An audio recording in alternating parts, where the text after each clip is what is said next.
Hi YouTube, this is Jilly. I wanted to show the next step of painting my bee, and what I've done is I've taken out some of my coffee ink that I had. It's hardened up a little bit. Hi, my little bees over there. And I just dabbed up a brand new fan brush, and I'm applying some coffee ink, I call it, onto the canvas. Now, right now, it looks very messy, and one of the things I've been teaching is that's okay. The style that I paint, the things that I do, I am a spiritual and meditative artist, so lots of times I just let myself go. I let myself soar. I don't know exactly what I'm going to paint, and I have mentioned, hi everybody who's been watching me, that I'm holding up my telephone as I'm painting. So I'm actually looking through my phone, I'm holding it up, and my right hand is painting underneath. So it is a little bit of a different form of painting because I'm not, sitting here painting. But looking through the phone, try it. Try videoing something, looking through your phone, and then doing something at the same time. I'm getting used to it, but it's kind of an effective way of teaching too. Maybe one day I'll get some better equipment and put my phone up on a holder. But until then, we are making do with what we have. So, which isn't bad. I'm grateful. Lots of gratitude here. So we're going in with our coffee ink around the bee, and see with this fan brush, and I'm just putting a little bit, I just wet the brush and put it right into the ink. It's gotten very hard. You can make like little patterns maybe. Sometimes I'll put like a little bit of like patterny look in a corner. I paint the sides and I'll build up on that. Sometimes I'll dull it down. It just depends on what I feel like. On the top, I'm using the coffee ink like with a little bit more water added to it, so it's smoother looking and not as dark. Sometimes I'll grab a paper towel or a tissue or an old cloth that I have, and I'll wipe the canvas down with the coffee on it, so it just leaves some of the stain in the canvas, but it doesn't really deposit too much of the coffee. Coffee painting has been something that has been a really cool thing for me. One thing I love about it is how I'm always learning something from doing it. It's like a never-ending education. And I think that's just the bomb. So I'm going around my little bee, and I am going to mix up some purple for the crown. Now see the yellow, because it's watercolor paint and I hadn't added any water to it, because this coffee ink has a little bit of water in it. It's making the yellow move around, but that's okay. It just enhances the background of the painting. I did the yellow back painting yesterday. But look at that. Just little dabs of this coffee are adding even just more dimension to the painting. So I'll go over it one more time. I mixed instant coffee with a little bit of day-old, cooled down to room temperature, brewed fresh coffee that I had brewed. I mixed a little dot of it in with the instant coffee and mixed it around. And I think it's the best batch of coffee ink I've ever made. It's really hard. It smells good if you like coffee. And I believe that the oils from the coffee really create this beautiful sheen.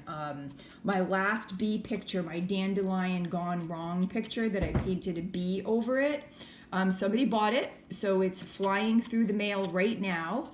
And they had given me a little background of why they wanted to buy it. And it's their personal journey. I will not share it, but I'm really glad, if the person's listening to this, that they bought my painting, and that the dandelion gone wrong meant something to them, because it's funny how things like that will end up meaning something to somebody, and it really touched my heart when they shared their story with me. So it's sold, has a new home.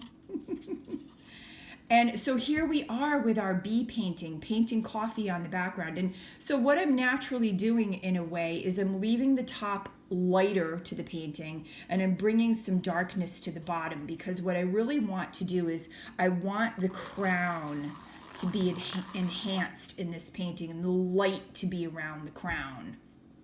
So I think I'm just instinctually and automatically putting darker color down on the bottom. Sometimes I'll do a honeycomb, or maybe I'll try to do something that looks like a honey color around it too.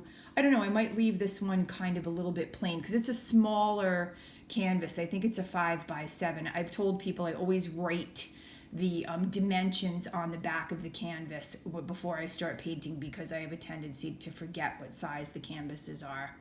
So it's a nice thing. As soon as you unwrap it, put those dimensions on the back of it. I write it in pen. But this is coming along. I'm really getting excited. And what a great journey it is to have people watching my YouTubes. And maybe I'm inspiring someone. I haven't really gotten any comments yet, but you can already see, I don't know if you can see it in the camera, the sheen of the coffee drying on this little canvas. It's already sheening up. I cannot believe it. It's beautiful. It looks like a varnish. Really, really cool. See the shininess? It needs some drying time, and then what I do is I let the painting really dry and set, and then I lightly coat it with some spray varnish to seal it in.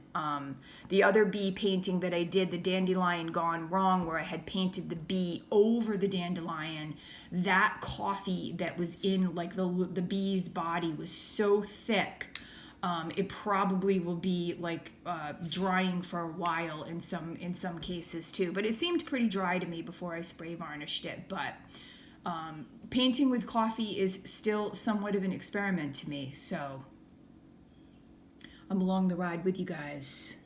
And look at that, look at the little crown. It's starting to really show up the gold. I have some gold oil paint too that I might dab on this crown. It will take a little bit of time to dry, but I've also studied about layering different paints on top of one another. Acrylic paints, watercolor paints with a little bit of oil paint over them. Does it dry? Does it set? Vice versa. I have tried doing acrylic paint over oil paint. It does not really seem to work the same. So if I have a thinner acrylic, I can enhance it with a little bit of oil paint, and it really does seem to dry. So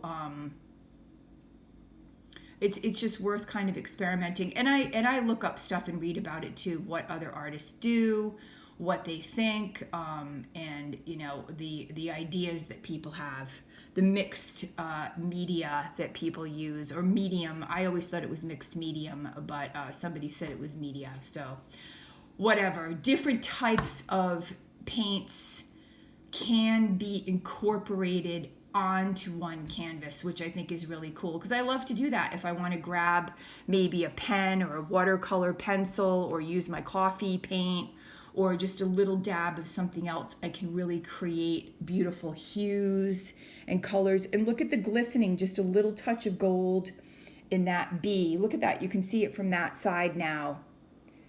And like I said, I'm going to mix up a little bit of purple and put it in the crown, but it's coming along. And the coffee dries nice and fast too, I find. I mean, unless I'm using it really thick. But this coffee part up here is already starting to dry just a tiny little bit. See the fan brush, how beautiful that is? I think I'll leave it. So,